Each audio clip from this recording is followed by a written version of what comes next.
Fuck is you telling me?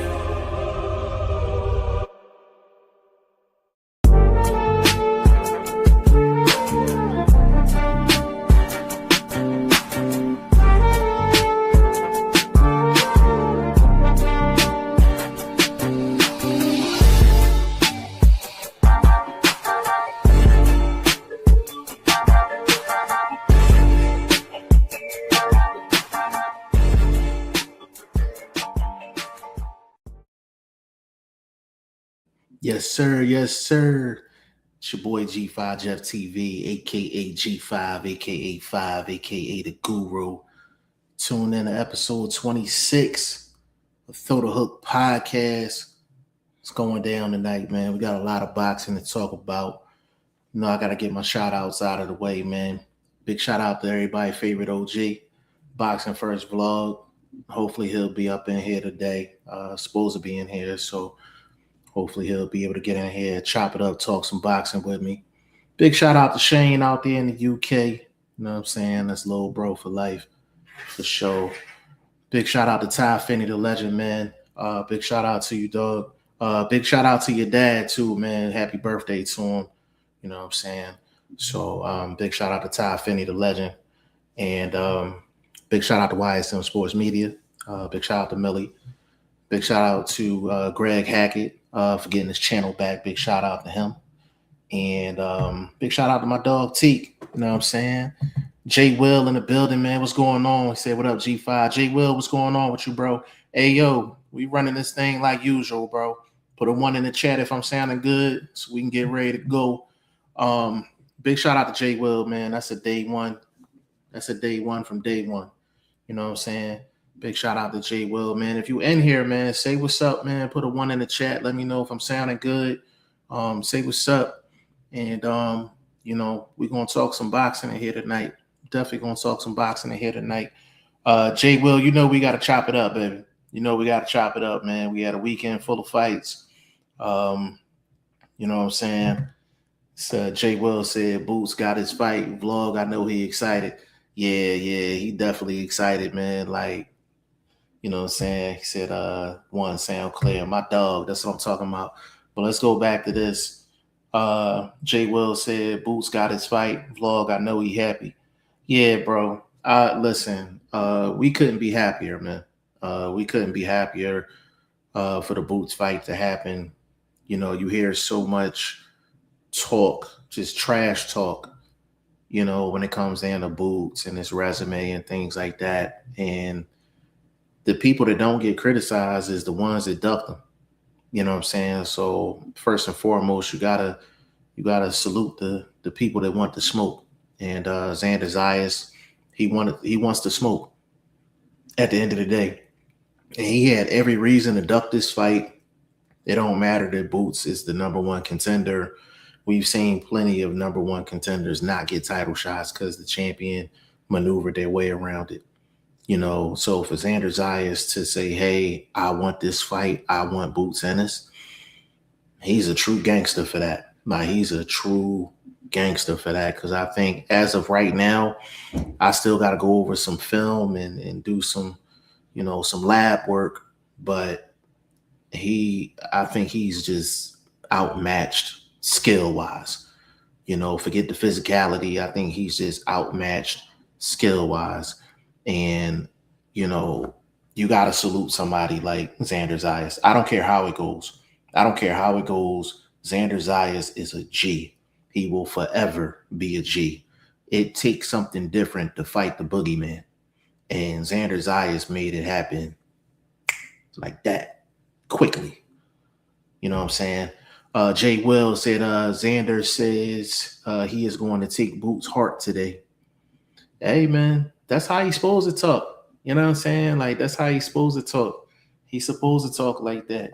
And the thing about Xander Zayas is that he honestly believes that. Like, he honestly believes that. Like, he got a whole country behind him. He got Puerto Rico behind him.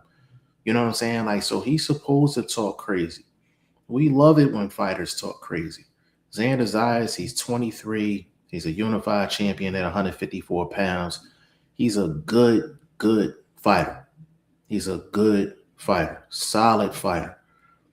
But I do believe there's levels, there's tiers.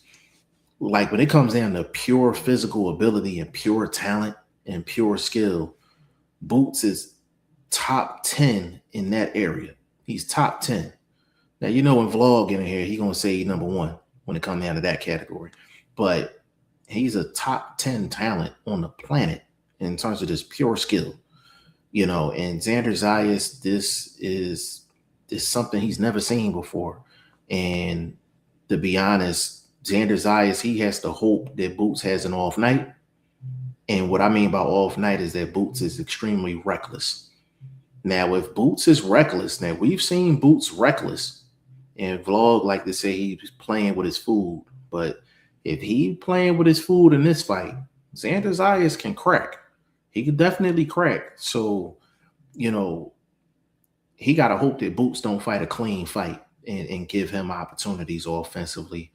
But for Xander Zayas to win this fight, he's going to need Boots to cooperate and be off his game. And we've never really seen Boots off his game, to be completely honest. Jay Will says Xander say he is going to take Boots' heart today. Xander was talking greasy. Yeah, we love it. And Jay Will, I didn't even hear any of the comments. So I don't know if they had a beginner press conference, like an official press conference or whatever. I haven't heard anything yet. But if he was talking greasy, I believe it. Don't, what I mean? You know how the Puerto Ricans get down, I know my Puerto Rican mommies, they be talking spicy too. They be talking extra spicy. So I know they gonna talk their talk. Like they gonna talk their talk for sure. So I'm expecting Xander Zayas to carry the promotion going into this fight. Jay Will said G5 100. Yeah, first of all, Jay Will, I don't know what state you're from, but are you going to the fight?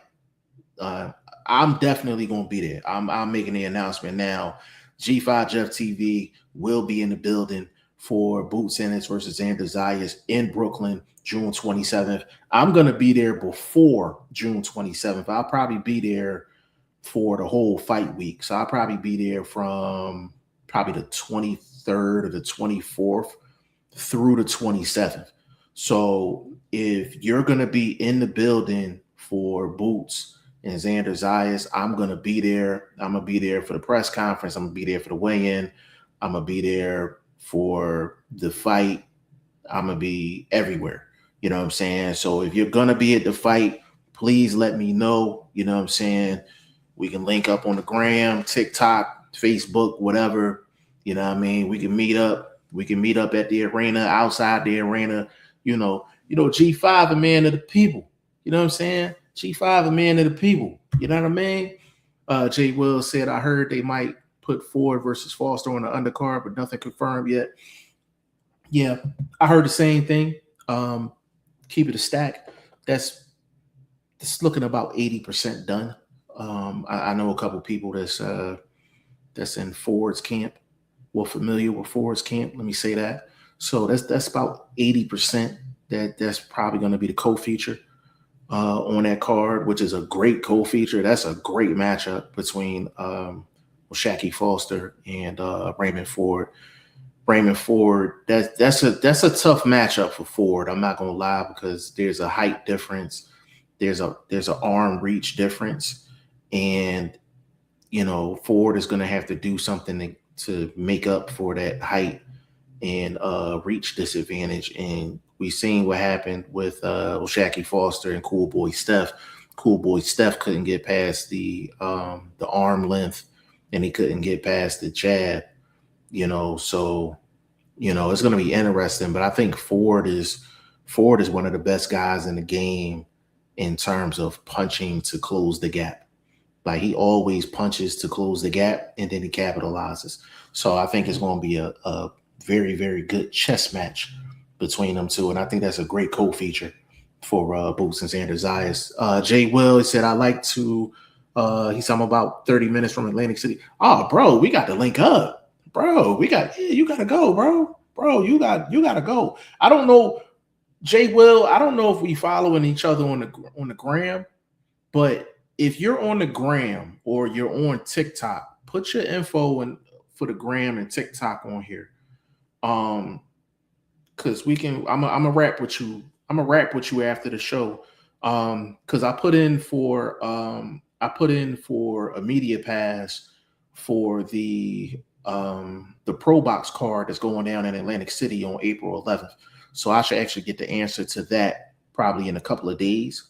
But yeah, put your information in the chat for the gram, Facebook, or TikTok, and I'm gonna rap with you after the show or even tomorrow, and we can, you know what I'm saying, like we can line something up. If you're gonna go to the Boots fight, man, I'll definitely link up with you for sure. Like, you know what I mean, you family at the end of the day.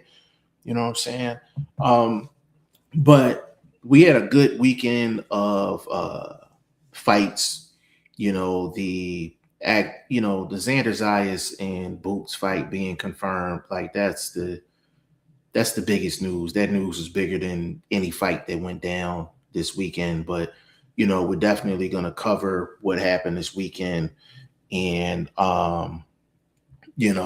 the I would say probably and I said this in a short YouTube video, like the PBC card, like Uncle Al, you can't be charging $75-$80 for Sebastian Fundora and Keith Thurman. Like that's diabolical. Like that's nasty, nasty work.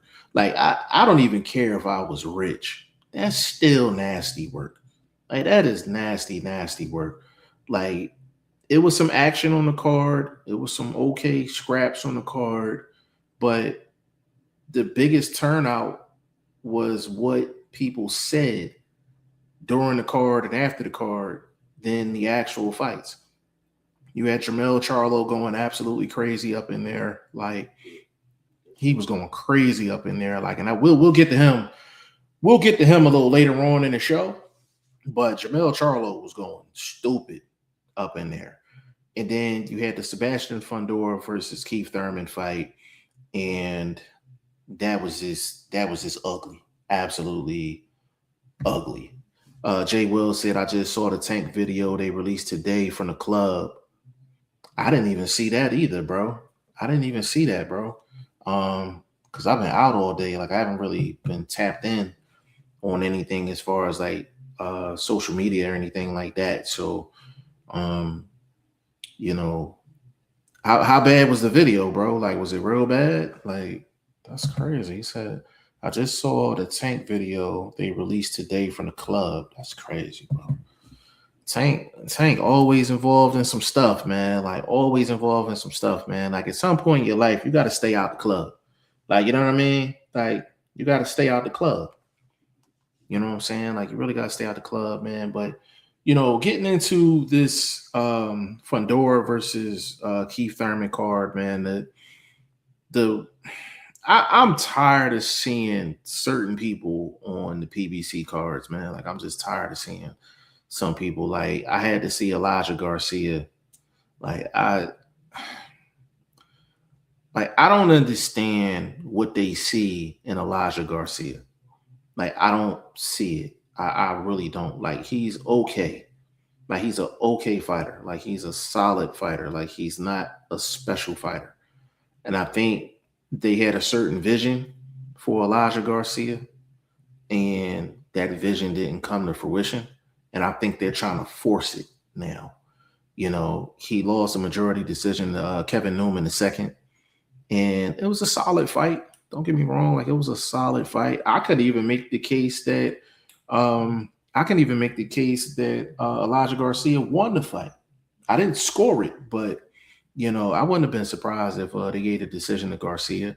But that's one person. It seemed like he's on every single PBC pay-per-view. It don't matter if it's the prelims, the actual card. Like he got a slot. Like he has a slot every single time, and I don't get it. I don't get it. I don't understand it. It sounds like I'm hating, but I'm really not though. Like I just want for other people to get opportunities. You know what I mean? Like for sure. Let's see. Jay Will said it's not all what they said it was, but still not good. Yeah. That's crazy. As far as I'm assuming you're talking about the Tank video. Like, yeah, Tank. I don't know. Tank is like self-destructing, bro. Like self-destructing. My dog, man, Bruce Gas in the building, man. Hey, Bruce, you going to the Boots fight? You going to the Boots and Xander Zayas fight? You hitting Brooklyn? If you are, let me know, man, so we can link up, man. Already done put in for my days off. You know what I'm saying? I'm not playing no games. 5 will be out there in Brooklyn. Better believe it. 5 will be out there in Brooklyn, roaming the streets in Brooklyn, for sure. Jay Will said I lost a lot of money on Elijah when he fought Chiron. Jay Will, you should have called me on that. I had to drop on Chiron. Chiron was sharp going into that fight, bro. He was sharp. Going into that fight, man. We gotta lock in, bro. We gotta lock in. I know we lock in on the streams, on the podcast. And I appreciate you every time you jump through, man. But I talk to damn near everybody outside the podcast. You know what I'm saying? So we gotta link up, bro, for sure. He said, Bruce, yeah, he said no, but I wish. Oh man, I wish you could roll, man, for real. Like, big shout out to Bruce Gas, man, for sure, man. Go subscribe to his channel. You know what I'm saying? Always put out great work. But Elijah Garcia lost to Kevin Newman II. And the highlight of that fight was Roy Jones going off on Kevin Newman in between rounds. Like, he really called him out. And I'm being nice with the called him out. He was cursing that man out real bad. And it reminded me of like a Teddy Atlas type rant in the corner. Like, it really reminded me of that. I remember Lennox Lewis getting chewed out when he fought Mike Tyson in between rounds. And he was getting chewed out in that fight. So, the best thing a trainer can do is be honest with their fighter. That's the best thing a trainer can do, is be honest with their fighter. Like, if it's the 10th round and your guy only won 1 round, don't tell him you only down a round. Or don't tell him you down 5-4 going into the 10th. Like, don't lie to him. Just be like, yo, you need a knockout, dog. You need a knockout. Point blank, period. Like, you need a knockout. And the fact that Roy Jones even had to do that, to light a fire under Kevin Newman's ass, like, that kind of shows you, like, with Kevin Newman, it's never been about the skill. Like, he always had the skill. It's never about the skill. It's up here. It's up here. Kevin Newman got all the skills. It's up here. Like, he don't have a kill switch. And if you gotta yell at your fighter like that to light a fire under him, that's other stuff that's missing from that fighter. You know what I'm saying? And Elijah Garcia can legit say, like, I want a rematch because I felt like I won a fight, and he would have a legit point. He would have a huge point. You know what I'm saying? Jay Will said, yeah, Lennox would get lackadaisical sometimes when the guy wasn't on his level. He did that against Rockman in the first fight. Yeah. With Lennox Lewis, all the trouble he had in his career was him being lax in fights. So I couldn't agree with you more. He was just lax in a lot of fights, and he just, as Vlog would say, played with his food. You know what I'm saying? Jay Will, I'm glad Roy Jones got some credit for training, because usually fans just talk about how trash he is as a trainer. Jay Will, let me cook on that real quick. Let me cook on that real quick. When you got a guy like Roy Jones, right? He's arguably top 5 of all time, right? Just, pure skill and physical talent. He's top 5 of all time. Like, he's top 3 in my mind in terms of just pure physical talent in terms of a fighter. Like, I think Roy Jones was physically the most gifted fighter I ever seen in my life with my own 2 eyes. Like, that's how gifted he was physically. So when he makes the transition from being one of the best fighters on the planet, if not the best fighter on the planet, and being a coach, people think the success he had as a fighter is supposed to translate to him being a coach. And they want the people that he's training to be just as invincible as he was when he was a fighter. And it's just not realistic. It's just not realistic. And for as flashy as Roy Jones was inside the ring, he's about as hard nosed and fundamental as a trainer in the in the position that he is in right now. And people just can't make that transition when they think of when they think of Roy Jones, they just think greatness, they think perfection, and that's what they think. And it was hard for him to make that transition as a trainer because just the expectation was his expectation as a fighter, and it's not fair. At the end of the day, it's really not fair. Because as a trainer, you're only as good as your fighter, and how much can you mesh with your fighter? There's so much that goes into the trainer fighter relationship. I never thought it was fair, the criticism that Roy Jones got as a trainer. But I get it though. When you're that big of a name, you're that big of a name, people are just going to criticize you, and I always want to see Roy Jones succeed. It don't matter if it was as a fighter or a trainer. He's one of my favorite fighters. I would say top five. He's one of my top five favorite fighters. When he lost to Tarver, it broke my heart. Even when he won the first fight and then people felt like he should have got a decision, that broke my heart too. Like I was a huge, huge Roy Jones fan. Like when he, especially later on in his career, he was getting when he got knocked out by Glenn Johnson, and then like his last couple fights he got knocked out. I was still hurting. That's how big of a Roy Jones fan I was, But it was good to see him get some credit in that fight. But let me get to the second guy that I'm tired of seeing on PBC, and that is Terrell Gausha. I get him off my screen. Get Terrell Gausha off of my screen. Like, oh my God. Like he's on I promise you, he's on every single PBC pay-per-view. You might as well pencil him in. Pencil him the hell in for every single PBC pay-per-view. He's on the prelims. He's on the TV portion. He may even be the co-main event. But I think it's in his contract.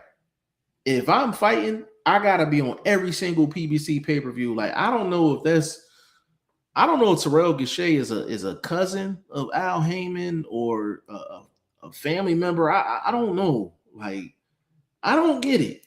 I don't get it. Like Terrell Gausha, he's another one. Like he's okay. Like he had a good amateur background. I'll never take that away from him. And what frustrates me the most about Terrell Gausha is that I know he has the talent. And I'll be sitting there and I'll be watching Terrell Gausha, and I'll be like, bro, just turn up. Just turn up. I've been waiting for Terrell Gausha to turn up for the past 5 years. I've been watching Terrell Gausha for 5 years straight, waiting for him to turn up in fights. Just go nuts. Just go nuclear in there. Just go off on somebody. He just refuses to do it. Like when I say he's the definition of not having a kill switch. He does not have a kill switch. Like if he didn't have skills or I didn't respect him as a fighter, I wouldn't even be talking about Terrell Gausha. But Terrell Gausha is skilled. Terrell Gausha, when he's on, it's a lot of dudes he can beat. And I feel like a lot of his losses or even close fights is because he don't mash on the gas. Like, I don't ever feel like Terrell Gausha leaves it all in the ring.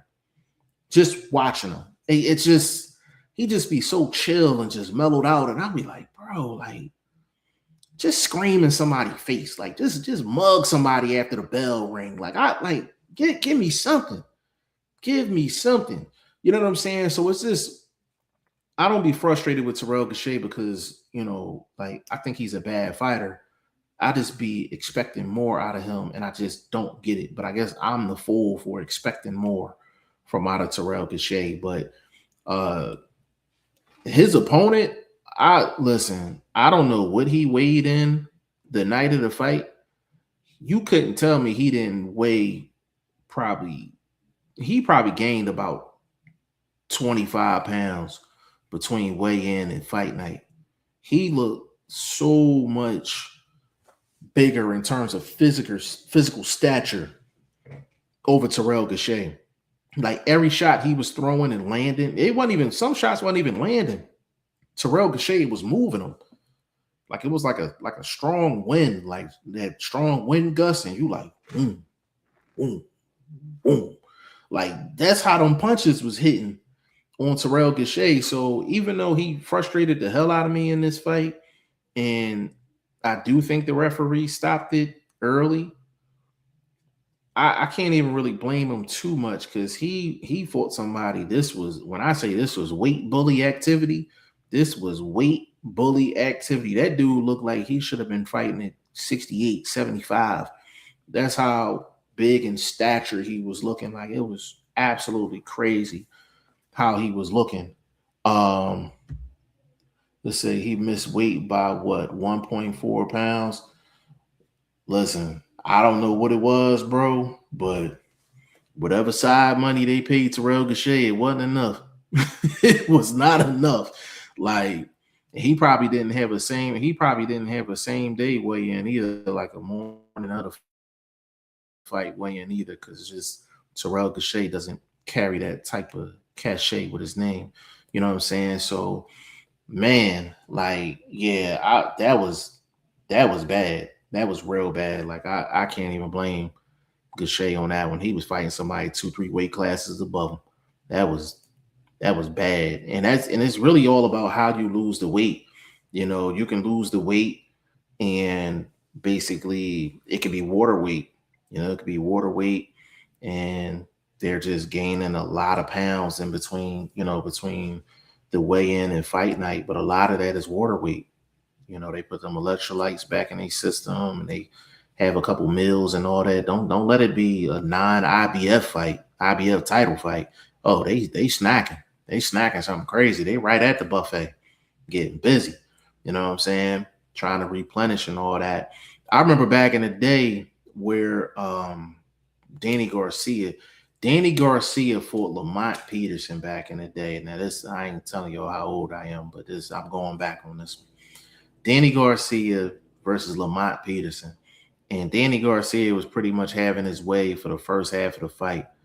And I would say probably like the last 4 rounds, like Lamont Peterson was whipping Danny's ass. He was whipping his ass. And I couldn't understand why Danny just looked like he couldn't keep up in the last couple rounds. And then I found out, Lamont Peterson was like 164 for that. He was like 164, 165 fight night. He was like 164, 165 fight night. And I think they fought at a catch weight of like 142. And he weighed in at like 165 fight night. I was like, whoa, like that's crazy. Like, I think Terrell Gausha's opponent had that type of weight gain. It was definitely over 20 pounds. Definitely over 20 pounds. But knowing Uncle Al Heyman, he gonna put Elijah Garcia in front of my TV screen again. He gonna put Terrell Gausha in front of my TV screen. Listen, Jay Will, if I see Elijah Garcia or Terrell Gausha on the next PBC pay-per-view, I'm not buying that shit. I'm not buying it. I'm not illegally streaming it. I'm not doing none of that.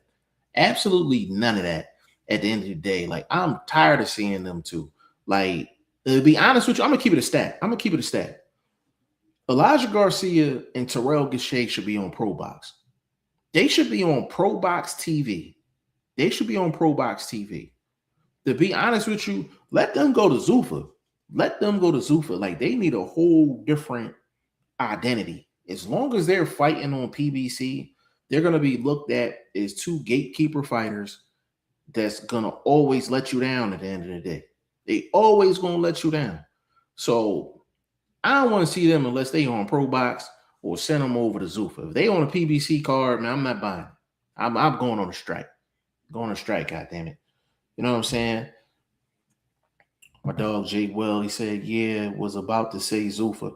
Yeah, send them over to Zuffa, man. Like they can go over to Zuffa and make some noise. They listen, I'm not even gonna lie. Like they go over to Zuffa, they could be a champion at Zuffa. They could be a champion at Zuffa. And Zuffa boxing, yeah, I'm like Elijah Garcia would be in a championship fight at Zuffa. You know what I'm saying? Terrell Gausha might be the middleweight champion of Zuffa if they fought over there. You know what I'm saying? Like if they fought over there, I think they would be champions. But no more PBC action. No more PBC action. I'm cool on that. I'm cool on that. But I done talked about them two enough. We're gonna keep this thing moving. Listen, Sebastian Fundora versus Keith one time Thurman. And of course, I bring this up, and my dog has entered the building. Can I get a mic check? Mic check. 1 2 1 2. Man, you got your hat low, like you're trying to hide them eyeballs, brother. Man, incognito, you dig? Yeah, I feel you. I feel you, big dog. I feel you. Hey, man, this is everybody's favorite OG, man. Boxing First vlog in the building, man. Big shout out to you, man. My dog Jay Will been holding me down. You know what I'm saying, in the comment section, bro. We was getting ready to get started on Fundora and Keith Thurman. I know you can't stay on too long, big dog. We're gonna make it quick. Yeah. Sebastian Fundora, Keith Thurman. Sebastian Fundora got a 6-round stoppage, referee stoppage. I heard your video. I think you did a great job on that video from this morning, just kind of like highlighting everything. For the people that didn't hear the video, can you kind of explain how you felt about just the fight, just in general? I thought the fight definitely closed the question on whether Thurman is Hall of Fame caliber, with the injury situation and the time lapses and just the performance on a fight such as this, second division opportunity at a world title, and you perform that way, you're definitely not a Hall of Famer in my estimation. But I could be wrong. I don't vote for it, so maybe, who knows? I don't know what I'm talking about, but that doesn't scream Hall of Famer to me. And then you come out after the fight and you dog the dude, to me, was a lifeline for you. He literally could have stopped somebody from killing you in that ring. So he did that. He did his job. Why are you upset at him? I would have been more upset at the two lounge mates that he had in his corner with him, because he looked like he bought them from the nearest bar to the fight. I'm confused. Where's the game plan? Where's the strategy? Where's anything, bro? I heard it was crickets in that corner. Crickets. Yeah.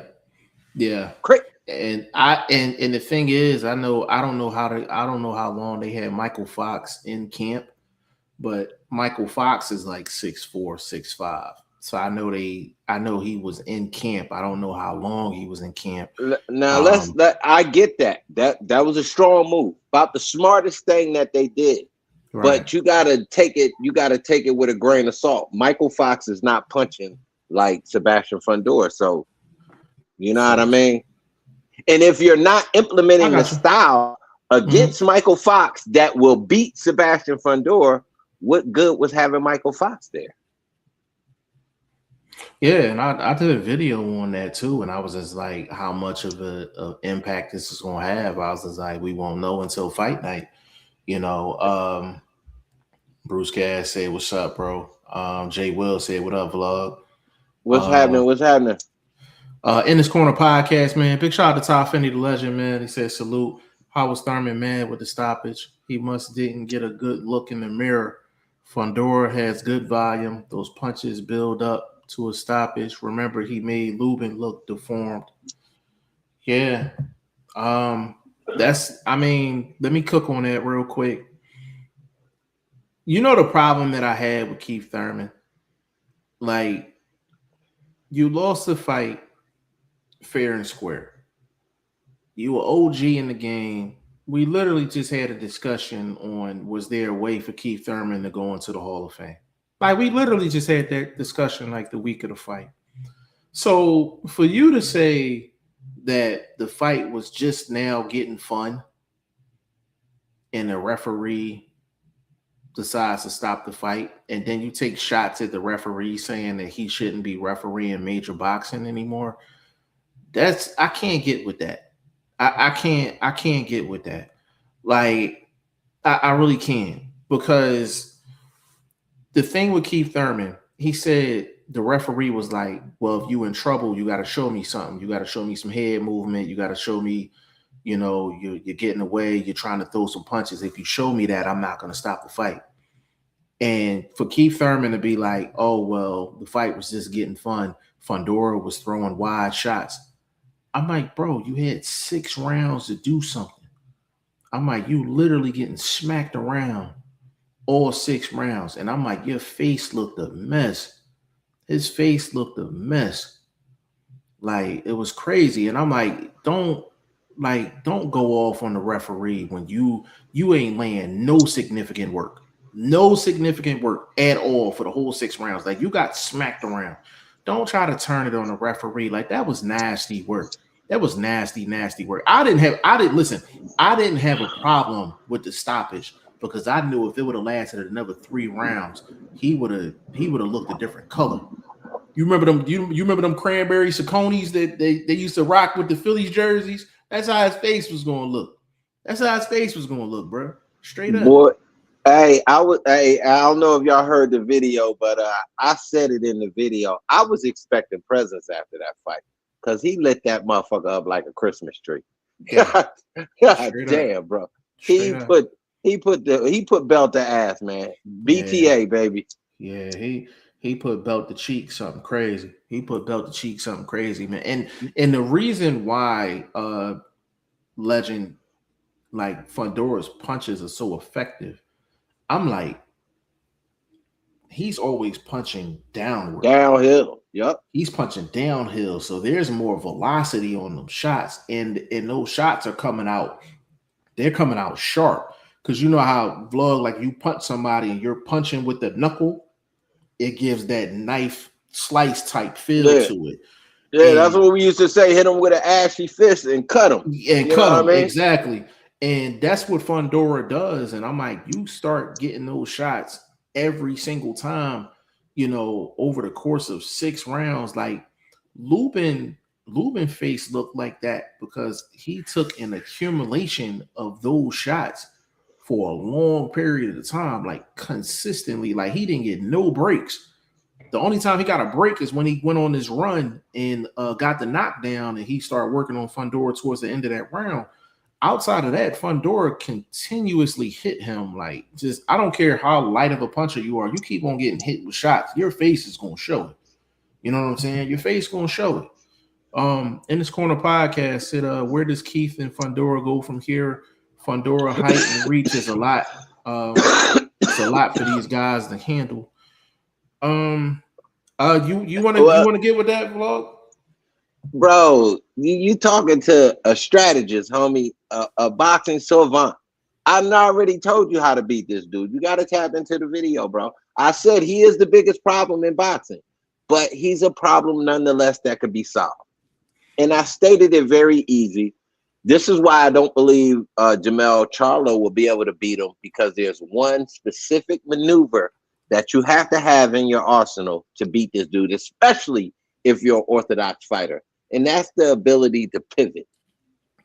You have to be able to pivot and be able to find yourself out of danger, but yet still in range for some offensive shots. And it's mainly the right hand, which we saw Thurman working on, but we saw him not setting it up in no way, shape, or form. He did one thing that I thought was another weapon you have to have. It's that double straight right. Kind of stepping off to the side, double straight right. It's like a pity pass shot. It's like a stay off me shot. You know what I mean? But it's still an offensive maneuver that you have to apply when you're fighting somebody with this height differential. And it was the only thing I saw. Literally, the only thing I saw that, okay, he tried it. It wasn't very successful, but you have to be able to have that and 2, 3 other things in your bag. I spoke on how to beat him if you fighting him from the southpaw position, which should be a lot easier for somebody that has some speed, that's not scared to punch in between the shot, because the man is not the fastest of punches. You know what he doing. 1, 2, and everything else after that. You can get him in between that 1, 2 or that third shot. It's a fight. Before I start cooking, you think Thurman should retire? Oh yeah, it's over. He's not a factor in anything going forward. Like him and Barrios rematch, how's about it? You know what I mean? Maybe him and Mendoza. The way he looked, you know what I mean? He might be able to do something, but I doubt it. Mendoza might cook him. You know what I'm saying? So I think just go ahead and retire, bro. You know what I mean? And maybe you could get into PBC Hall of Fame, but other than that. Oh man! Now Fundora, where you think Fundora should go? What you think is next for Fundora? I believe what they was trying to do was set up Mendoza and Fundora on the rematch, because you know what I mean. We thought, I thought PBC wanted Thurman to win, but after I realized that Mendoza was on the card, I think they wanted that rematch. It's a very sellable rematch. You know, obviously the guy knocked him out, whoop-de-whoop. But that was a lucky punch. So I don't think, you know, you can count on luck to beat him in the future. So the Mendoza we saw Saturday, he would have got cooked against the Fundora we saw Saturday. So I think obviously with him losing against a dude with 14 fights, a championship opportunity is definitely off the table right now. So Bachman looked like a good fight to me. I'm not sure if they're going to, you know, do any business with Turkey. I like a Madrimov situation. You know, you got a short, strong dude against a tall, lanky guy, and the shorter guy can box. I mentioned that name. Obviously, unification or undisputed situation with the winner of Zayas and Boots. Apologize. I got I'm over by the airbase, so I apologize to everybody. But anyway, like I was saying, so yeah, it's a few names out there, but he's in a position where now he's got cachet. You know what I mean? He can let everybody else do what they got to do, and now he can sit back and let the fights come to him. You know what I mean? I believe he's A-side over everybody, and that's Boots until Boots get them belts. Boots get them belts, then we can talk A-side, B-side. Right. So with Keith Thurman, I think the primary reason why I didn't like him in this fight, and I'm gonna go a little different than what I did in the videos. I said his inactivity was a big, like a big factor. The one thing about Fundora, like the people that's had success against him, they fought tall. Like they fought tall. Like they didn't do a lot of squatting down, trying to get weight on their shots. Like they were basically standing straight up and throwing shots. That's actually how Lubin got his success. Like he stood straight up. He fought tall. Mendoza landed that knockout shot. He was tall, when he landed that shot, it came over the top. Keith Thurman never fights tall. Like he's always squatting down. He's always moving. He's always a low target. Even when he was on his 147 run, he was always a low target. You can't be a low target against a 6'5", 6'6" dude. Eventually, you're going to have to go up there and try to land something. So that was the main reason why I didn't like him in the fight. Another thing for Fundora actually has a credible inside game for being 6'5", 6'6". Like, usually guys that's that tall, they're advised not to be on the inside. But Fundora can counterpunch while he's mid-range close. He does a good job of that. He got guy said in the comment section, I'm not going to steal his thunder. But with Fundora, he got a pretty good inside game for somebody that's 6'5", 6'6". So Fundora is going to be a tough out for anyone. I'm not going fraud, bro. I don't think that's a taught thing. I think that's based on their heritage, because we know the typical Mexican fighter If they can't do nothing, they gonna get inside and they gonna work. So he is of Mexican heritage. So I think that's something that he born with, and that's just a natural skill. And ain't nothing we could do about that, but try to beat him at it. Well, I do agree with that. There's some subtle things he does on the inside too that I like. No, I mean just in general, the ability to want to go in there and do it. That's what I mean. Like I'm not really talking about the X's and O's of it. I know we all can get. Hey, vlog, I got a question for you, big dog. This a OG type question too, though. Who got the better inside game, Sebastian Fundora or Paul Williams? Fundora, because Paul had like a single. He was a guy that could rip you with a nice little single type, maybe a 2-piece inside. Fundora's a 4-piece. He's subject to be a whole family dinner inside. So just a little bit different. I would think Paul Williams was a little bit stronger inside because his shoulder game is a little bit more solid in the biceps and the shoulders. So his inside game might have been a little bit tougher, but I think overall I give it to Fundora because I think it just comes more natural. And plus, like I said, Paul is not a rip you with a 6-piece or a 5-piece combination. He's gonna dig 1 or 2 heavy shots in there, and he's gonna try to step off or get his range back. But he was a nasty inside guy too, though. Yeah, I think Fundora is a little more craftier on the inside than Paul Williams was. Paul Williams used to get caught with a lot of shit on the inside too. He loved fighting on the inside too, man.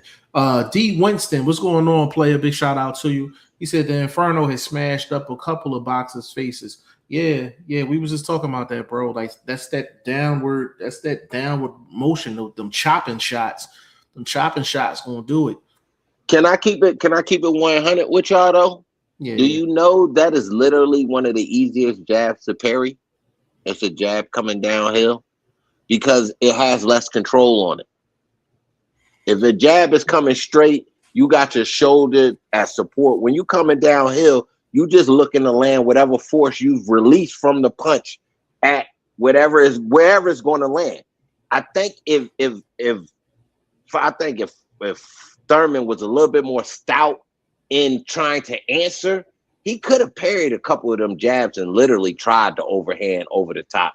He never threw it. And I was like, he not even throwing the jab hard. He just trying to find his range and get to you. Parry that and get off. Well, it's kind of hard to parry Fundora. It's simply because he changes angles on his jabs as well.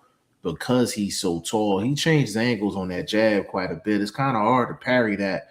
I think you would actually have a better chance that you're fighting the southpaw stance as well to give yourself that conventional look where you don't have to worry as much about the foot, the foot placement, things like that. But that's where I disagree with you, bro. Because if you listen to the video, we know Fundora is not going to beat anybody in a dance-off, meaning his footwork is not A+. It's not a young Thurman's footwork. It's not a boost in his footwork currently. So while I was saying take your opportunities from that side and just beat him to the point, smack the jab, and just come over the top. You're kind of, once you step over off the parry, you're really offline from his right hand. So you could come over the top as you're dipping out. That's why I said the pivot is part of it too. And Thurman has a pivot game. They just never sat down and applied anything, bro. Well, the thing with Fundora, which makes him so difficult to actually fight, I don't know if there's an orthodox fighter that's going to be able to beat Fundora at 54. Because even if he makes mistakes with his jab, even if he makes mistakes with it, more than likely his foot is outside of your foot where you can't really move anywhere. So it's difficult. It's gonna be a southpaw that beats Fundora. It's gonna be a southpaw that beats Fundora. Orthodox, I'm telling you. No, I'm not saying you're not right. Because what I'm asking is somebody with elite boxing skill to be able to pull this off. which I thought Thurman, I'm believing in him, OG, supporting the folks. You know how we do. And plus it was free money, so I just went ahead and bet on Thurman for the shits and giggles of it. That being said, I still was profitable this weekend. Anyway, side story. He just doesn't have the skills. I think it would be a Floyd-esque type of boxer. Who has the speed? What's the young boy from PBC just signed with Zuffa? Young Spanish cat. Real fast. He beat up Cole. He beat up the boy from Brooklyn with the purple hair and shit. Smacked him up too. You talking about the one that fought Chris Colbert? Yeah. That boy. I'm just saying that natural boxing style, that ability to adapt and put the body in different positions and still be effective. You have to be able to. My man coming at me. He's coming at me behind that jab. As soon as he sets his front foot to get off the jab and follow with the right hand is when I'm talking about anticipating, being quick. Because my move and that I'm seeing in my mind as a coach and a boxing savant that I am is the parry and the step is one move. The pivot comes right off you throwing the right hand over the top. You're pivoting and you could actually turn him if you wanted to and shoot him with another right hand. You know what I mean? Like I'm serious, bro. I see it in my mind and it can happen so fast, and that's when he's in danger. Because he's off angle. He's not a dude that doesn't fight well without being in the right position. If you can get him out of position, you could take advantage of him. And obviously we know I'll say he's chinny. He's chinny. Meaning if you got some crack, you got some sandbags, you might be able to get to him, bro. If you look at the Mendoza fight, right? If you look at the Mendoza fight, he actually dodged the jab to land that hook that knocked him out. So technically that wasn't a parry, but same move. Fundora just missed the shot and just Mendoza, he was just over the top. He's over the top with it. In terms of what makes Fundora so difficult, and it's like I understand what you're saying. I don't know who at 54 can actually accomplish that. I don't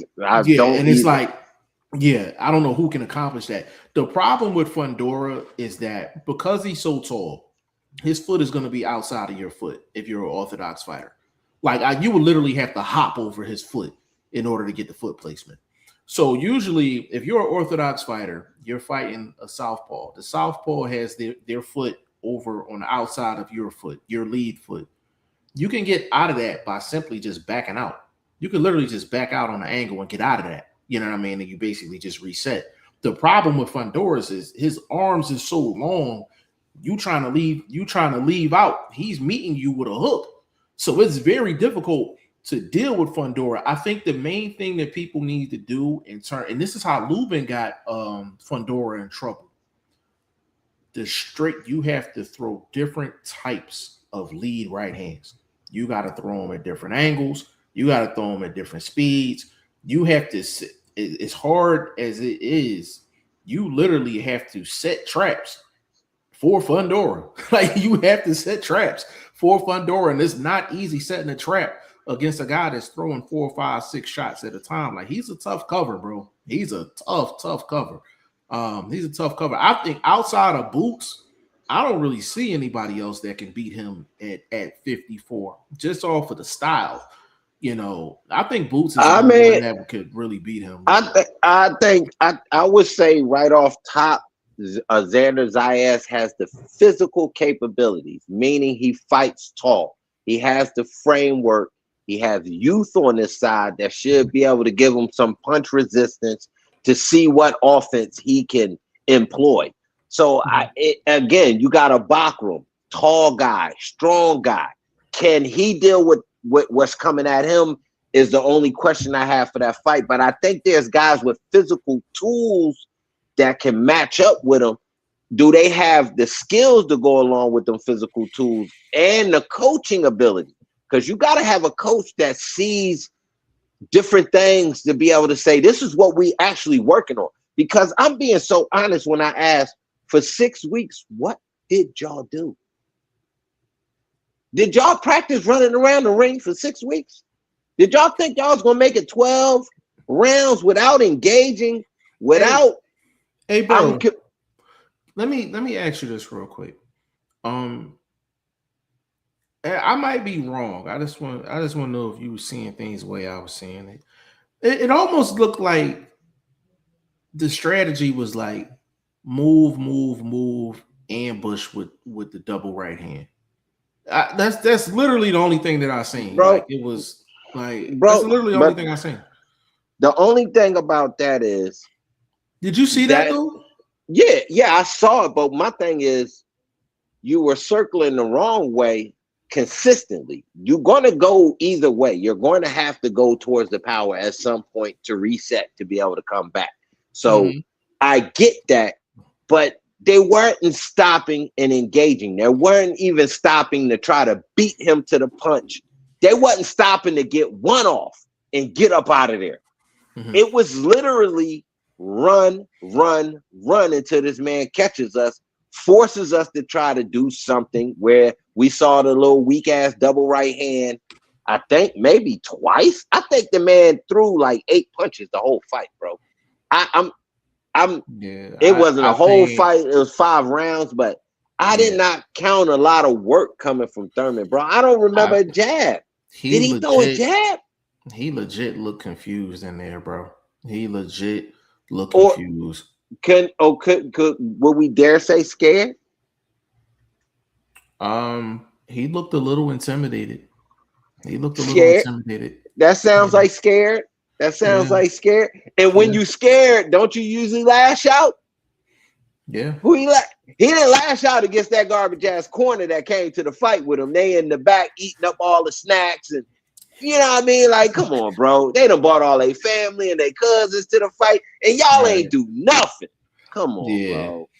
Big shout out to D. Winston. He said his uppercut is a monster too. No, Fundora got a nasty uppercut. He got a nasty uppercut, and D. Winston, he shouldn't have that uppercut neither. At 6'5", he shouldn't have that uppercut. Folks in the chat, real quick, I don't mean to cut you off, Jeff. I apologize. Folks in the chat, I do have a question. We got a pound for pound coming out here real soon. I do believe by towards the end of the week. Should my man be on it? Fundora? I'm asking for a vote now. That way I know what my mind, if I'm on the right track with my thoughts. Should he be on it? Jeff, folks in the chat, talk to us. We talk back. I gotta think about that. I really gotta think about that. I mean, it's not hard, bro. The man is a reigning 154-pound champion.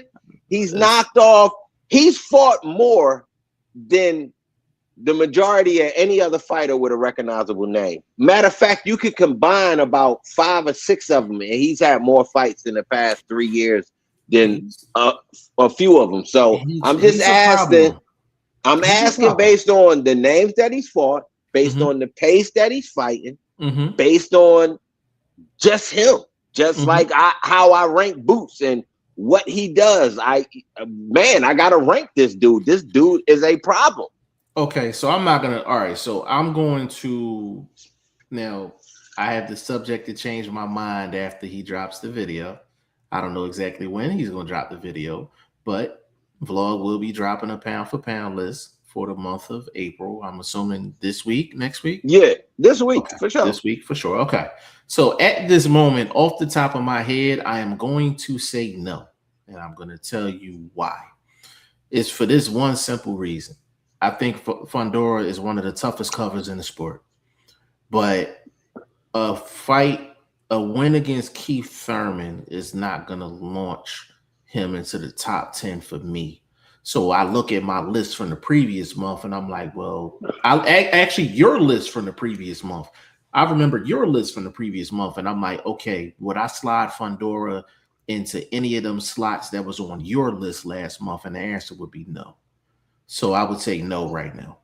I would think right now, just looking at a couple of names I've had on there based on resumes, recent fight accomplishments, I could say this was a big fight for him. He just stopped dude from going to the Hall of Fame. Well, I don't think he was going to the Hall of Fame, but it was a discussion. I'm just saying the way they had him in there. He just needed to come out of this fight in a better eyesight, in a better way. He even could have took a loss, but the way he took the loss and all of that, I think killed it for him. But that's just me. But I think I could take a Matarala off of there. Save it, bro. Save it. You gotta save it for the video. Save it for the video. Don't give it to him. Don't give it to him. Right. Don't give it to him. But what they saying in the chat? What they saying in the chat? Ramon, big shout out to you, family. He says Xander can make him have to use his footwork. I'm assuming you're talking about if he fights Fundora. I do agree with that. And Xander, I think he would fight tall in that fight if he fought Fundora. So that would be a good fight too. Xander would have a shot. Against Fundora. I don't know if he could beat him, but he would have a shot. Ty Fendi, the legend, back in the building. He said Mel is my guy, but I don't want him to fight Fundora right now. Right away. A tune-up. We never seen Mel against a guy that tall, just like we haven't seen Thurman in there with a tall guy. But listen, real quick. I did a tail of the tape. You gotta tune into the video, Ty. Drop these comments, bro. I did a tail of the tape. 5'10" and a half is the same height that Tim Tszyu is, and he had success fighting tall and using some power. That's what Charlo is bringing into this fight. The leverage and ability with whatever natural power he has to be a possibility to be effective. Now, age is not helping him at all, because by the time this fight goes down, you talk another year. Maybe 36. 36, 37. Same thing as Thurman. Yeah. Not looking good. Yeah. It's definitely a risky fight for sure.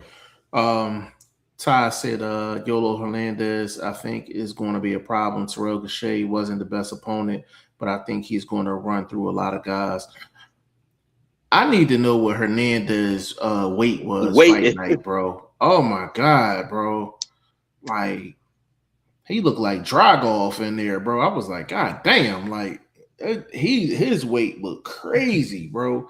Ramon said yes. He said if Sean Porter make it, he'll make it.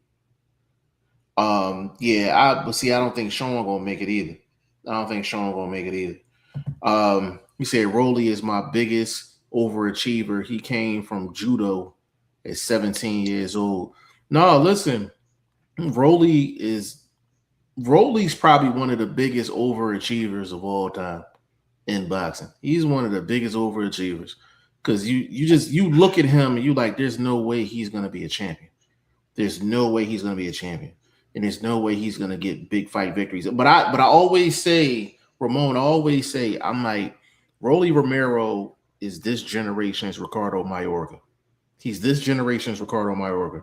Mayorga had no skills. He had no skills at all, but he had a style that made it difficult at the office every single time. You know who I think of when I think of Rolly? Mm-hmm. Mickey Ward. Oh, I wouldn't disrespect Mickey like that. Mickey was skilled, bro. Mickey was just when rating just that just natural toughness. I got you. You know what I mean? Mm-hmm. Like he has a historically natural toughness to him. Like you know how they say you stupid tough. Like you just so tough. Like you not smart about your toughness. Yeah. Like you know what I mean? You gotta save them from themselves. Like that. Yeah. That kind of toughness. I got you. Because he went and quit. He would not go down against Cruz. I'm like, God damn, bro, just take a knee. He would not go I think down, if he would have bro. took a knee, I think it would have helped. But it would have helped him. It would have helped. I agree. Ramon said Rolly getting rid of Bullet was a good thing. Bullet. I really didn't like that combination. Hey, Ramon, I got a funny story about Bullet too. So Bullet was the old trainer for Rolly. And I remember doing a video on Rolly, and I basically was saying like Rolly was cheeks. Like Bullet was the first one in the comment section. Like, yo, like he is not cheeks. He got a unique style, this, that, and the third, man. Like, big shout out to Bullet, yo. Big shout out to Bullet, because that happened like way before the Pitbull Cruz fight, before the Ryan Garcia fight, before he became a champion. Like, you know, big shout out to Bullet, man. Like, you know, he might be better off without Bullet, but Bullet definitely played a big factor in Rolly getting the steam that he got now. So big shout out to Bullet. And Rolly, I don't even know if the Haney fight's happening, because they're saying there's a little snag in the snag in the negotiations. I shade Haney for this because he expects people to do what he did when he got his opportunity from the boy from Australia, Kambosos. Mm-hmm. Now you're in that position now as, okay, you're A side, but dude is a recognizable entity in his own right. He is nobody you supposed to lowball, first of all, because he is his own champion, bro. And he's had a run such as yours, recognizable fights. Obviously, I don't know if he's been a main event, but he can be a main event type of guy with the right name across from him, such as a Haney. So I shade Haney and them for not making this fight if it don't happen. I don't disagree.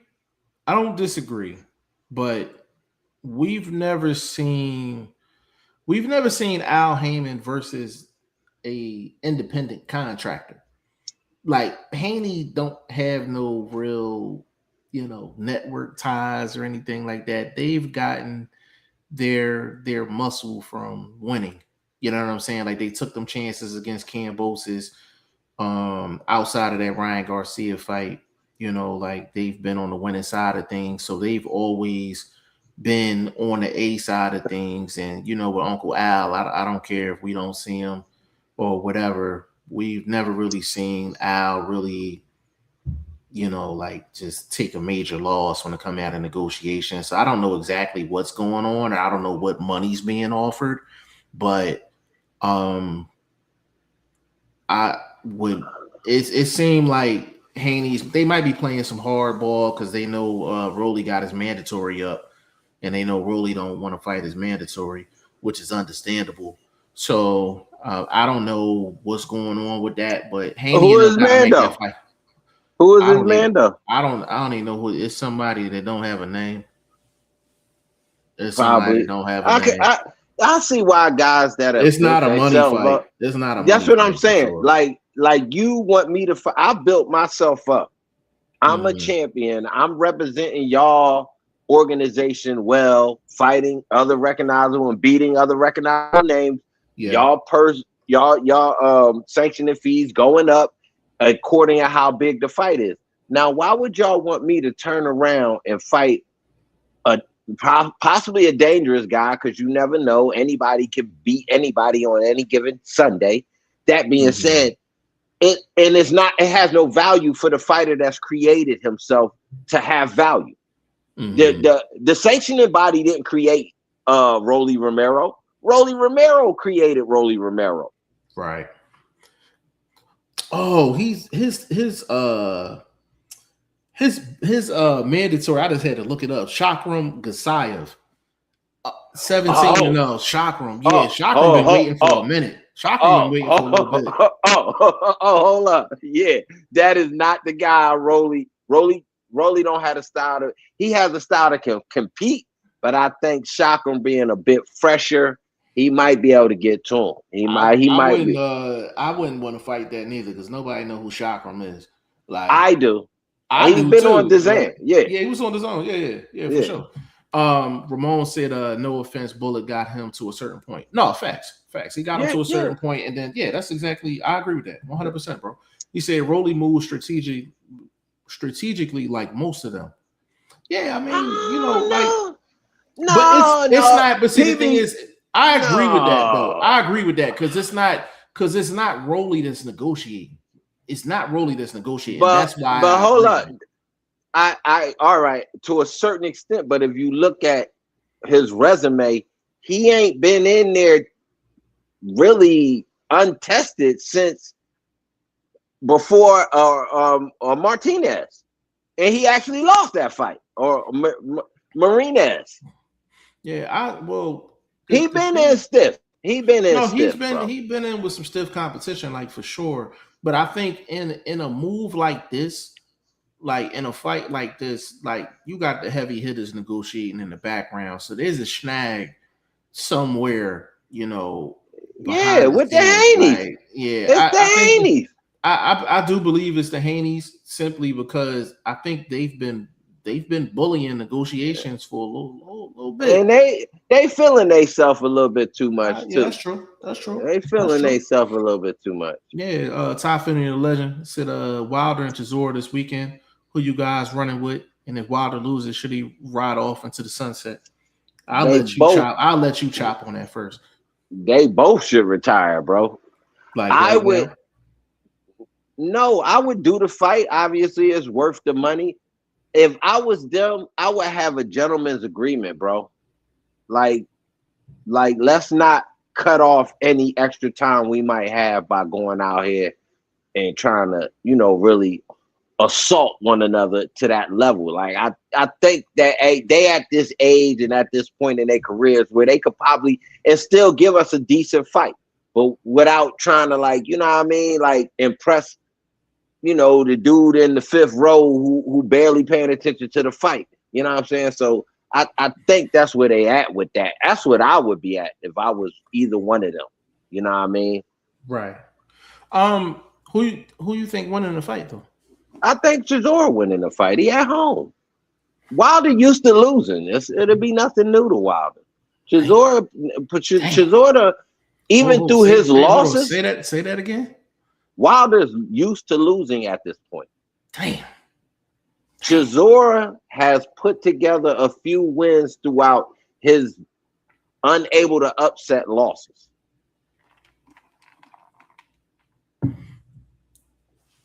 Yeah, I actually like Chisora in this fight too.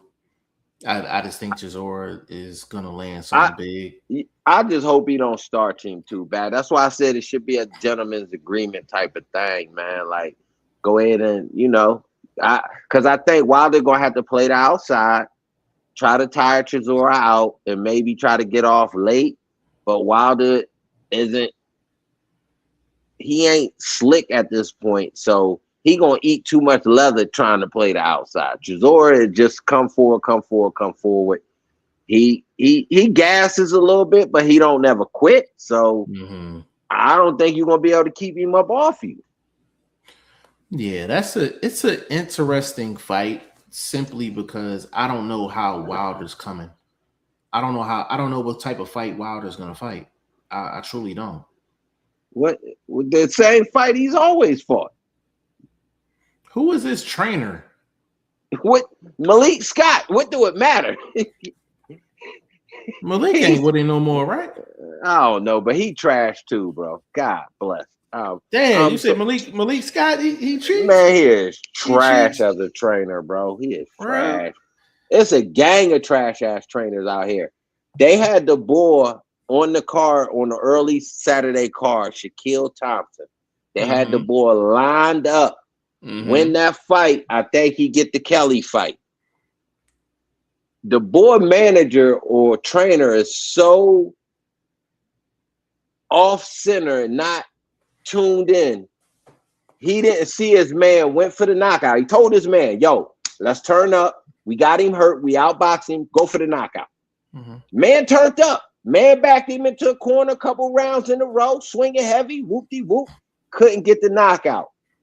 If you keyed in, you telling your guy, all right, my dude, you done spent your now we got to think defense. We in the fight, but let's stay sharp, feint the jab, keep your hands tight. Man, he kept that man going forward on the offensive momentum, and that man stuck that slow ass jab out there and got knocked out. This is what I'm talking about bad training, bad coaching, bad corner work, bro. And then you get Roy Jones and what he did this past weekend in the corner, bro. Great corner work. Very inspiring. and the man turned up and actually won the fight. In my estimation, the last couple rounds got him that fight because that shit was definitely headed towards a draw. Yeah, and this the Newman. You know the boy Elijah Garcia. I big shout out to Luke West in the building, man. Said yo. Big shout out to Luke West, man. He said, how y'all been? Hey man, we living a dream, man. We living a dream. You know what I'm saying? Big shout out to Luke West. Ty said Tim Tszyu also fights this weekend on Prime. Yeah, Tim Tszyu just don't do it for me anymore. Like, just if he gets a win, I guarantee you they're gonna throw Tim Tszyu up in there against Jermell or Spence, or he might even fight Thurman. Who knows? Like it's I think it's gonna be a plethora of nasty work fights at 154 with PBC. But to be honest with you, if they really believe in Fundora and they think he can be a superstar, you know what I'm saying? Like they will put him up against Jermell Charlo. They'll put him up against Errol Spence. I actually think Errol Spence will have a better shot of beating Fundora than Charlo, me personally. Simply off of the southpaw stance, and on top of that, Spence pays attention to feet. He pays attention to feet. He makes sure his foot placement is right before he starts throwing shots. I would give Spence a better shot at beating Fundora. And this is gonna be his problem. While he paying attention to them feet, he gonna be getting hit in the mouth with them sledgehammers the same way Crawford hit that man in the mouth. That man has never been defensively sound like that. Porter, in my estimation, exposed him. You know what I mean? I didn't see it before Porter. I thought he was on a run. I didn't think he was defensively sharp, but Porter was able to really pivot, move on him. Now you talk about a guy with range and that can hit him from distance. Well, the thing with the Porter fight, Porter has really, really fast feet. So I knew he was going to give Spence problems because he got fast feet, fast twitchy feet. With Fundora, it's the angles of his shots, but it's still coming from the southpaw stance. Like Spence would have more options offensively versus a Charlo, just off of the stance. And I just don't think Charlo like that. Mel ain't been in the ring in a couple years, man. I don't believe it. I spoke on it too. He hasn't. He's shown the ability to accept punches. And again, when he's done that, he's actually went out and avenged those losses that he took. And it's like, well, damn, why even take that damage in the first place if this is what you could do? So I don't see him boding well. I think he has the frame. He has enough height. And I do believe he knows how to punch a bit upward. Shoulder game is right. I think he could throw nice high shots and be effective, but can he take what's coming at him? Is he fleet of foot enough to? And the way he circled against Canelo, I see the same thing in this fight. A bunch of circling. He might stop and try to get off. I see him getting the ref stoppage too. Yeah, and that's the thing. And that's another reason why I don't like Charlo's chances, because when it comes to kind of circling out of situations, he'll kind of just stand there. Like, even if it means he got to be on the ropes, like he'll just stand there. Like, you know what I'm saying? So it's going to be interesting. It's going to be interesting to see how they move Fundora. Because if they believe in Fundora and they think he can be a superstar, you got Charlo, you got Spence, and you got Tim Tszyu. They can line all three of them up within the next year and a half. Fundora beats all three of them, he's probably a superstar. He's already. I think he's there, bro. They need fresh face. They can't. I think he's a star. I think he's a star right now. Because he's just. You haven't seen 6'6", 100, like, bro, and he's making weight easy, bro. He came in. It was like 153. Bro, they vegans or something, bro. They it's eat, crazy. It's crazy. they bro. eat clam chowder or something. They don't. What up? What else? What else they eating, Doug? They eating clam chowder or something, bro. They don't eat no real food. Yo, that's funny. Luke West said last time I was tuned in, we was talking about Thurman versus Fundora. He said, and damn, that was a belt to ass. Yeah, that was belt to cheeks, bro. That was belt to cheeks. Crazy. He beat that motherfucker like he caught him climbing in his daughter's window.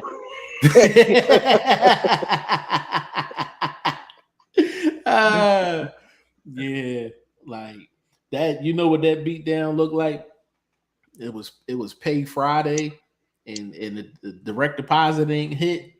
He said, "Hey, if my deposit not in there by the time I'm in the office, I'm whipping somebody's ass. Yeah. I'm whipping somebody's ass for sure." Luke West said, "At this rate, Fundora looking better and better. I don't think Spence can beat Fundora. To be honest, I don't think Spence can beat Fundora either. I don't think Spence can beat him. I don't think Charlo can beat him. I don't think Tim can beat him. Let me defend you right here. I think what Jeff is saying, that southpaw style is what it's going to take with athleticism, strength, and other nuances of the sport. So basically, he's saying only Boots can beat him. That's basically what he's saying. Bro, that would be an amazing fight, bro. That would be. Real quick though, because I know we're gonna hit one more topic and I'm gonna slide, but I just want to say this real quick. I'm not sure, bro. About what? If Boots can do it. If Boots can beat Fundora? Yeah. I'm not sure, bro. Fundora like that, bro. Fundora is like that, bro. He like that. This way had, because if I'm gonna put it out there. If I put him in the top 10, somebody got to come off the motherfucker, bro. I agree. God damn, that's crazy, bro. Fundora is a problem. Yeah, Derek Wiltz in the building, man. Big shout out to Derek Wiltz. Says Spence might be done. He looks slow. Listen, Spence was always slow. Spence was always slow. Like I've never seen speed on Spence. Like everything was just methodical, just thudding type shots. Great work. What we need to see from Spence is he stronger? Because 154, you need to be stronger. Obviously, you're in a higher weight class, but right. I think him cutting that weight the way they were saying he did the last couple of years at 147 affected his natural strength. We obviously didn't get to see any power from him in the Crawford fight. So maybe he getting some of his natural strength back. And, Hey, Vlog, the only thing strong on Spence right now is that tan. He is looking Jamaican right now, boy. He getting that work straight off the boat, boy. He getting his off the boat raw, boy. Straight off the boat. I'm boy roll a fun tie leaf, Hey, listen, he looked like Spence looked like an extra in Shotters. You know what I mean? Man, it look like he part of Zopound or something. The Zopound gang, right? Shermaine Waters said, "Blue shirt fire, can't focus on what he's saying." Girls, you better stop flirting, boy. Listen, I'm gonna put a star on that comment. Stop playing around, boy. Look at it. It's the blue shirt. What'd you say? Peas up. Yes, sir. In his corner podcast says, speaking of the Charlos, why did Maul back out of the Resendiz fight? He's going to have that Thurman inactivity. I know he fought Lamana and Jose Benavidez, but it's still a lot of inactivity. I agree 100%. To be honest with you, Ty, there was an issue with Maul Charlo in a divorce. And I honestly think that might be like the holdup. They're trying to get that cleared out. I know they mentioned that a little while ago when he was supposed to fight. Caleb Plant. Yeah. So I think that might have something to do with it too. And you know what I think? I think they really cooking up. They want to put both of them dudes on the same card. You talking about Mel and Maul? Yup. That inner turmoil, just that sort of outside, really don't got nothing to do with boxing sort of shit is gonna bring fannies to the seat. Hey, you bro, know what I mean? Yeah, bro, and I don't want to. I know we got to get the one more topic and we're gonna get up out of here. But did you hear the Tim Bradley video when he was saying Jermell Charlo always drunk and all that? Did you see that? I don't listen to that dude, bro. I'm sorry. We'll talk off camera about that. Yeah. Luke West said Fundora only gets beat by maybe a Boots type fighter with versatility, slick and sit on his shots to make him count. So Luke, you basically saying only Boots can beat him? Just say it, Luke. Come on, Luke. Listen, I think to be honest with you, bro, Boots, I agree. Luke West, I agree with you. Boots is the only one that has the versatility to beat Fundora because he's so nasty with the footwork. Like Boots got top 5 footwork in the game. He has top 5 footwork. You know what I'm saying? Like his footwork is like up there with Haney's footwork. Like he can do amazing things with his footwork. But the thing with Boots would even have to fight tall in that fight. And Boots really don't fight tall. He don't fight tall. You know what I'm saying? He's a great fighter, but he don't fight tall. But that's an interesting fight. Very interesting fight, man. Luke West said, or somebody like Ortiz that's just a Terminator his way in and out pressure him, but Fundora is scary. Virgil will get chopped up against Fundora. I'm talking chop. I'm talking New York City. Vlog. I'm talking New York City chopped cheese. Man, listen, bro. That man fight with logs on his feet. When it comes, when it would come to fighting somebody like Fundora, he'd literally be like he out there cement trying to get away from that, bro. He don't have the footwork to set anything up, set any trap, and coming forward.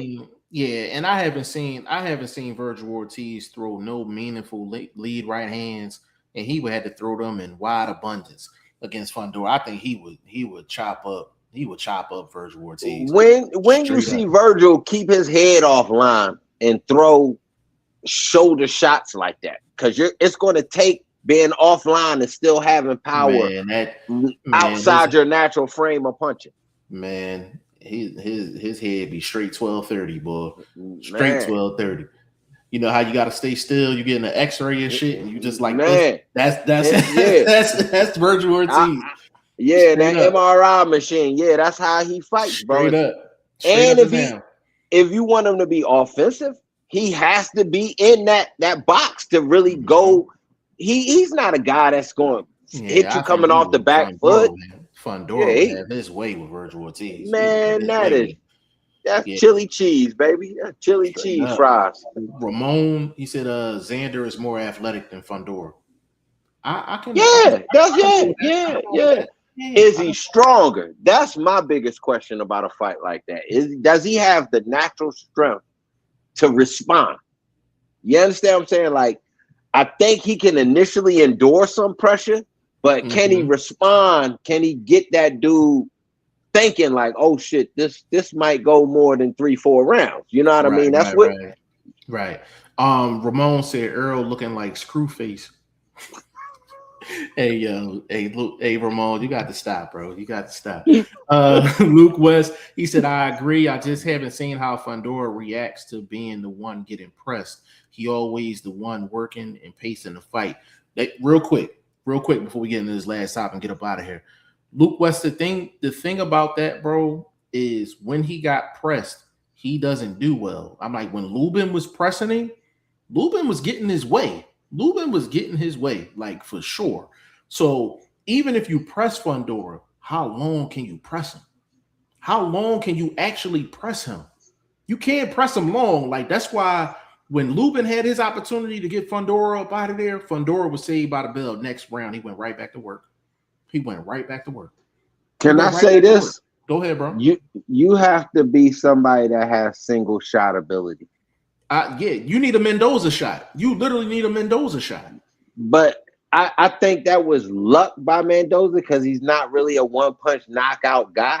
That's why I don't consider that. Like he didn't set that up. I think he just reacted properly I to. think he just like, I got Yeah, you. I got you know I what I'm got you. saying. So that's why I was like, I think his strength is what you need. You got to just be naturally strong. A Charlo, Boots, these guys, Madravov, these dudes are just naturally strong. It's everything else that you got to bring in there, man. That's why I said this dude's the Hey, biggest problem in boxing, bro. hey, bro, Ty Finney said this boxing group I'm in called Fundora, Mr. I Need a Pork Sandwich.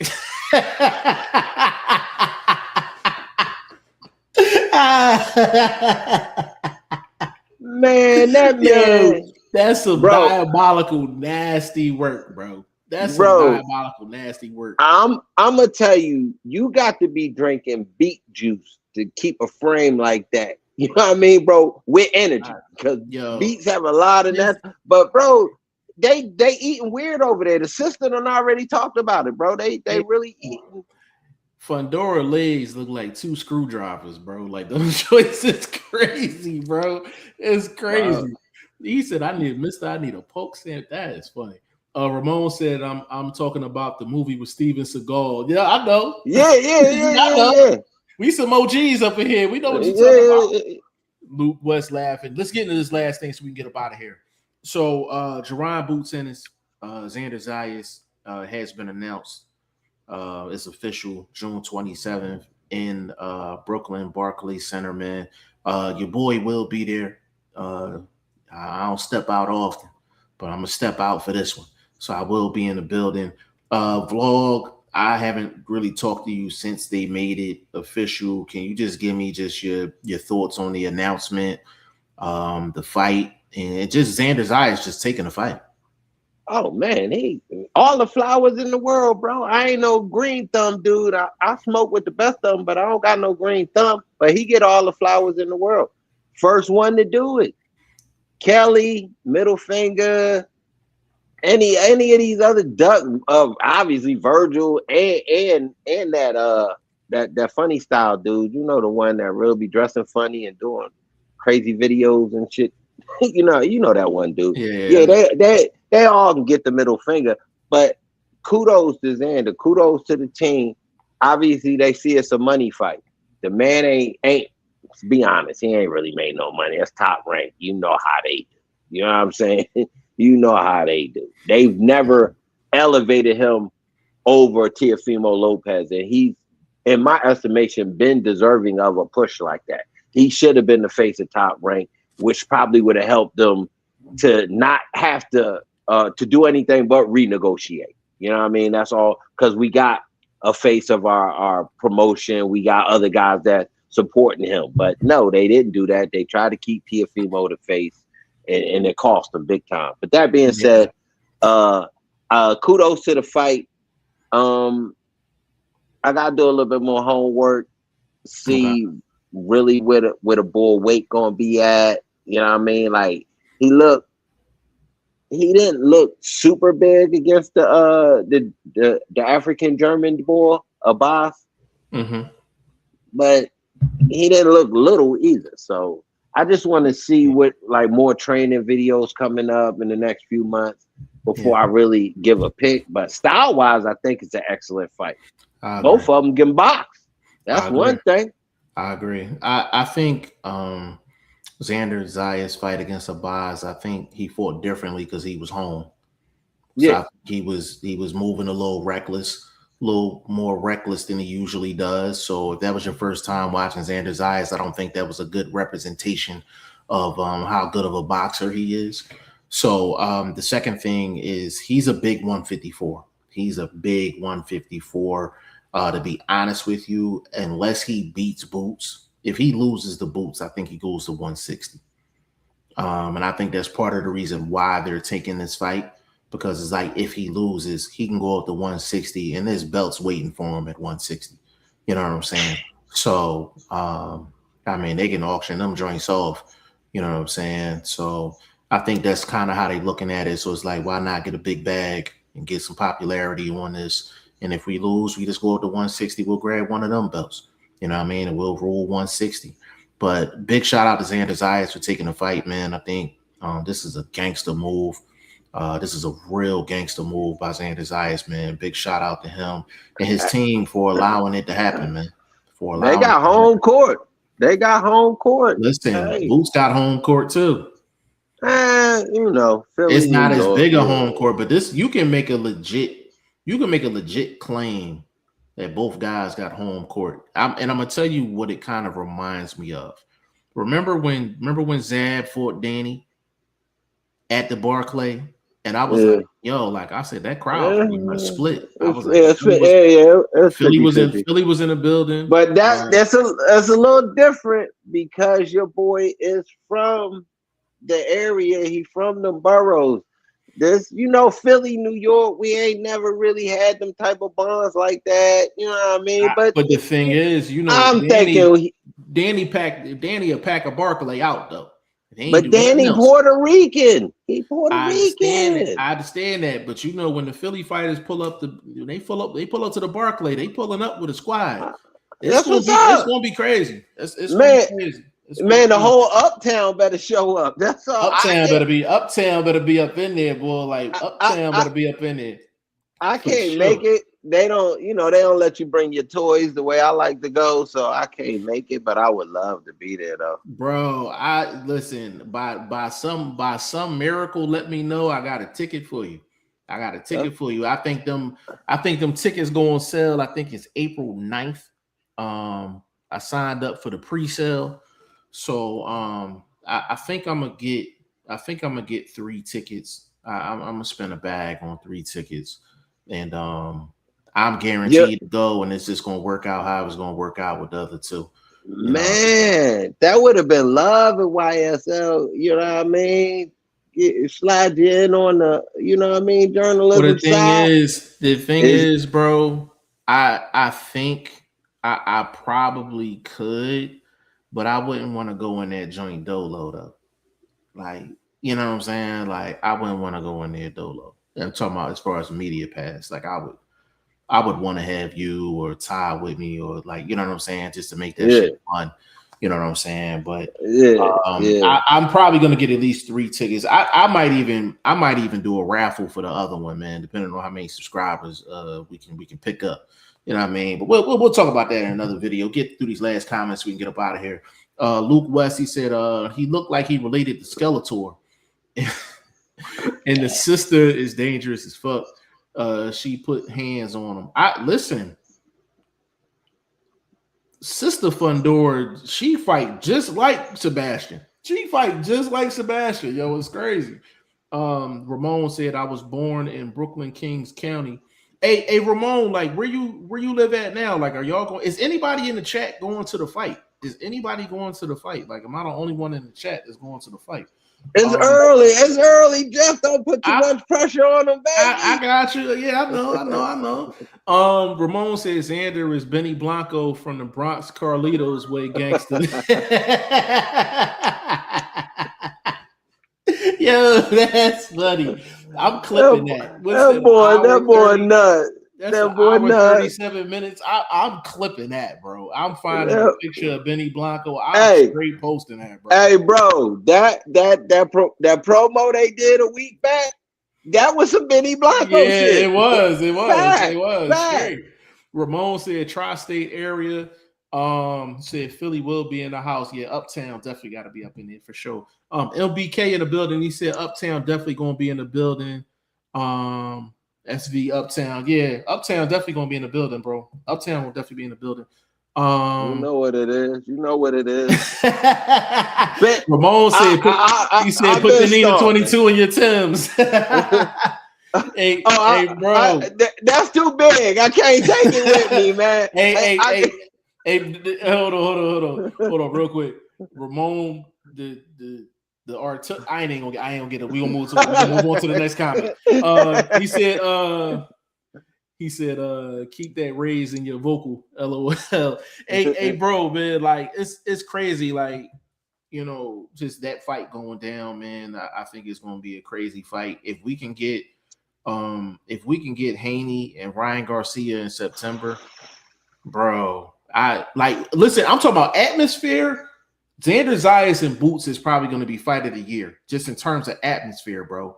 You got Puerto Rico and you got Philly in the building. New York, Philly, Puerto Rico in the building. Oh, bro. All right. I asked the question. Yes. I asked the question on my shorts. I said, is this the most anticipated fight of the year? I got a few no's, but I didn't get no responses as far as what is then. As I can't think of one right now. I think this is the most anticipated fight of 2026, and it's partially because nobody was expecting for Boots to get this big fight. And I think because nobody was accepting a Boots fight. So for this to happen out of the blue, you know what I mean? Bro, I'm going to keep it a stack, bro. I'm going to keep it a stack. I honestly believe this joint is going to sell out within the first week. I think it's going to sell out within the first week. You got to remember, Xander Zayas was in the Super Bowl. He got a whole different type crowd coming. Them resale prices is going to be crazy. That's why I said, when it's April 9th at 12 o'clock and that pre-sale goes on for a half a day, I'm gonna have to cop mine right then. I'm telling you, I'm copping 3 joints. My brother said he might go, so I'm gonna grab one for him. But if for some reason he don't go, I'm gonna find 2 people to go with me.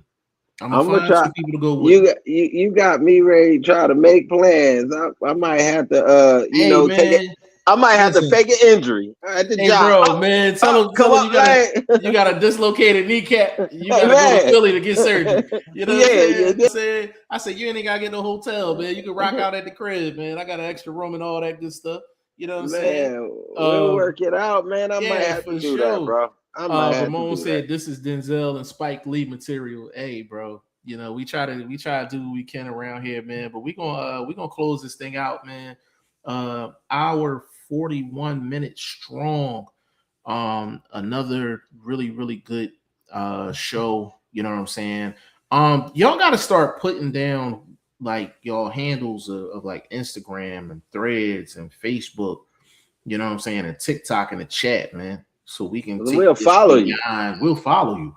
We'll follow. If enough people join, we link up, we can just create a group on Instagram or TikTok or whatever. Because we shouldn't have to wait to the next podcast to talk boxing. You can hit vlog up. You can hit me up. You understand what I'm saying? Stay on the gram. Yeah, you know what I'm saying? With that being said, vlog, give them your social media information. I'm on YouTube, man. Boxing, the word first, vlog, VLOG. I'm on the gram and I'm on Threads. Currently, I'm looking to expand here. But if you hit me up on the gram, where I'll be dropping the numbers for the fights, if y'all trying to cash out, do your little fun parlay for the weekend type of thing. You know what I mean? I'm always dropping boxing numbers over there. I'm commenting on my man work. I'm commenting on other works. I always get likes. So y'all tag in, subscribe, follow me, all that old good stuff. Use the number 1, man. So look me up using boxing, the number 1 STVLOG on Threads. I'm gonna put this in the chat real quick.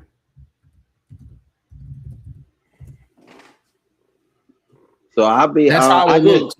That's how it looks. Boxing, the number 1 ST vlog. Luke West said, I subbed to your YT, not on IG no more. Female don't like IG. Leave it at that. Hey, bro, I get it, bro. I get it. Already. Hey, Luke. You might have to make a burner account, bro, just for the boxing, bro. I ain't trying to get you in trouble with your lady. Yeah, man, you might have to make a burner account. Stop looking at them Instagram models, man. They be coming up on your feed and all that, man. Hey, the man gonna get a cavity looking at all that candy on Instagram. Yeah. That's what got him on restriction right now, looking at all that Instagram candy. You know what I'm saying? I'm all over the place, man. Instagram, TikTok, YouTube, Threads, all that. Everything G5 Jeff TV, man. We got a lot of stuff coming up. Boxing First Vlog definitely has his pound for pound list coming up for the month of April, highly anticipated. He's done one for I think January, February, and March. So we got that coming up. We also have the Boots and Xander Zayas fight. So I will be there. Depending on how things go, I might be there pretty much for all of fight week. So I might even do a vlog just of the whole week. So that'll be something new for us. As far as now, like I said, my brother's supposed to go. If he doesn't make it, I'm trying to get there. So if vlog gets there, that'll be the first time Vlog and I be in the same space at the same time. And on top of that, we can probably do a show like we actually in the same room. You feel what I'm saying? So that'll be some epic type shit. You know what I'm saying? That'll be absolutely crazy. But we got a lot going on, man. We need for y'all to tap in, stay tapped in. So on behalf of everybody favorite OG, Boxing First Vlog, your boy G5 Jeff TV, aka G5, aka 5, aka the Guru, our guy Ty Finney, the legend, man, in this corner podcast. Shane out there in the UK. I wouldn't be surprised if Shane pop up. Man, Brooklyn. You know how he get down. Yeah. You know how he get down, man. So we got a lot going on, man. What's today? Today's Tuesday. Maybe we could come back up Thursday. Get one in for the wild card. Yeah, we can come back Thursday. Yeah, quick one. Thursday. Quick one. Come back Thursday. I stayed on too long. I already got the look. It'll be a quick one Thursday. Tell her tell her that's my fault. Tell her that's my bad. That's my fault. I'll take the L on this one, man. So on behalf of Boxing First Vlog, G5 Jeff TV, this is episode 26 of Throw the Hook Podcast, man. We see you on Thursday. Peace.